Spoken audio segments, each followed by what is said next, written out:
We're now going to talk about how to implement the thread-specific storage pattern, and we'll be talking about how this is implemented and applied in Android, which of course under the hood uses Java and its thread local class. So let's start off by talking about the implementation steps. So what you need to do is you need to first implement thread-specific object proxies, and the purpose of these proxies, as is always the case with proxies, is to mediate access to something. In this case, we're mediating access to the underlying thread-specific objects. And so what's going to happen here is we're going to have a thread-specific proxy, which will define a variable for which each thread has its own value. Now, here's the way to think about this. This really isn't the way it's implemented under the hood, but it's easiest to think about this as if each thread-specific object or thread-specific object proxy had a key starting at 1 going up to n. And so a given object like error no, for example, will have a specific key. And let's say, for sake of argument, that key is the value 7. It could be whatever, it doesn't matter. So in every thread that uses that thread-specific object proxy, that particular object will have the value 7. So you can think about that as basically being a row in a two-dimensional table or two-dimensional matrix. And then the columns are going to be what we call the thread-specific object set entries. And each column corresponds to the actual mapping of the key, which is the thread-specific object proxy identifier, that will identify the specific thread-specific object that comes out of that thread-specific object set. So the rows are the keys. Every global object has its own unique key. And then the columns represent the pointers to the thread local objects for a given thread. So if we have, say, error no, which has the value 7 in thread 18, then you would go find 7, you go find 18, and that would be the reference to the thread-specific object for that particular thread-specific object proxy. And there's a couple of different ways to implement this. You can either make the thread-specific object sets part of threads themselves, which of course is how it works in Java and POSIX. Each thread has its own thread local storage, or you could have some kind of external data structure. The nice thing about making it part of the thread is that then it's really cheap and it comes pre-baked and there's no extra synchronization overhead. If you use some kind of external thread-specific object set, then you're going to need to actually have a lock. So you're going to have to protect access to that thing. And this, of course, is up to the implementation. As I mentioned before, modern threading environments like Java and POSIX and VxWorks bake thread-specific storage into the underlying threads that are available from the operating system or the virtual machine. So it's the combination of the thread identifier and the thread-specific object set and the proxy to identify the correct thread-specific object. And the way to think about it is like this two-dimensional matrix, but that's not really quite the way it works in practice. So let's see how we can apply this pattern, or let's see how this pattern is actually applied in the context of thread local storage in Android. And so, not surprisingly, it uses Java thread local, because why not? Android's based on Java. Be aware that the thread local class doesn't use the full-blown proxy mechanism, but it's pretty darn close. And you can see more about the source code if you take a look at this link at the bottom, because Android comes with the thread local Java implementation. So the way that this works is that all threads will share the same thread local object. And in this particular case, what that means is that a given thread is going to have its own looper, because that's what we're using here. We're going to have the looper, and the looper will be given some kind of ID, thread local object ID, like, again, 13 or 2 or whatever. And then within a given thread, if you go look in that part of the thread local storage mechanism, you'll find the reference to looper. So here we're going to have thread local, which we'll look at the code in a bit more detail. Each thread will have its own value for this.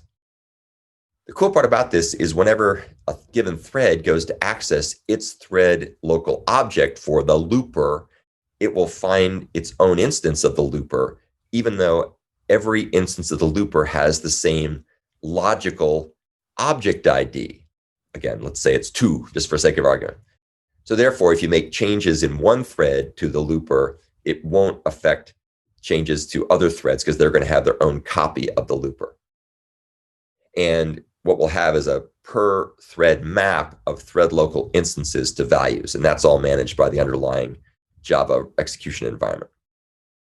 So again, in Android, the thread identifier, the values map, and the thread local object collaborate together, cooperate to give you the right thread-specific looper object.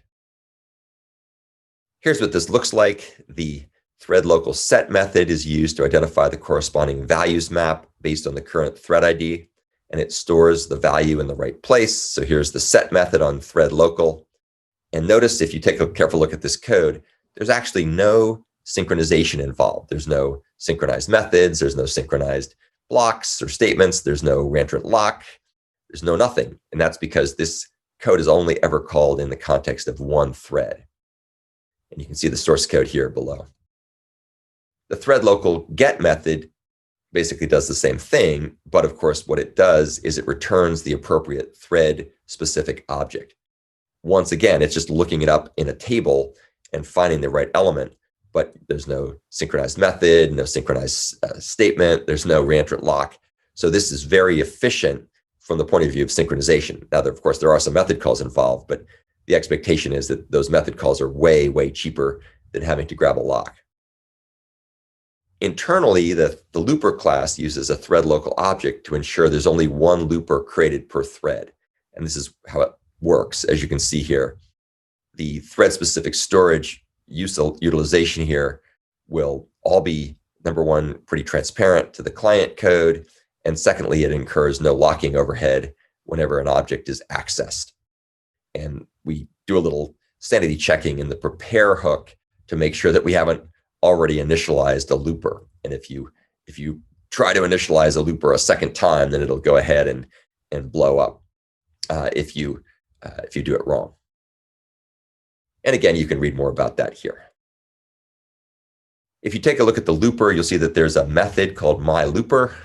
And what it does is it returns the thread-specific looper object. So all it does is you can see that myLooper just says, hey, get me the thread-specific looper object, and it returns that, and that's used in the main loop. So here's the myLooper method, just grabs the thread local looper object if there is one.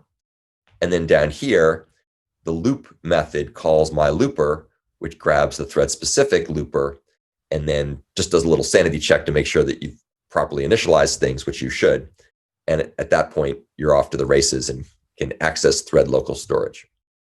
In this particular case, what we're getting out of thread local storage is going to be the message queue that's used to process requests, process messages that are sent to that particular looper thread from other threads running in different contexts.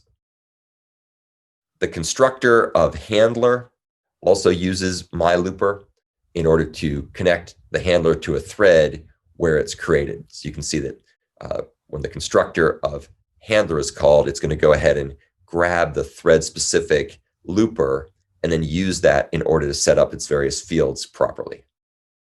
And you can read the source code here.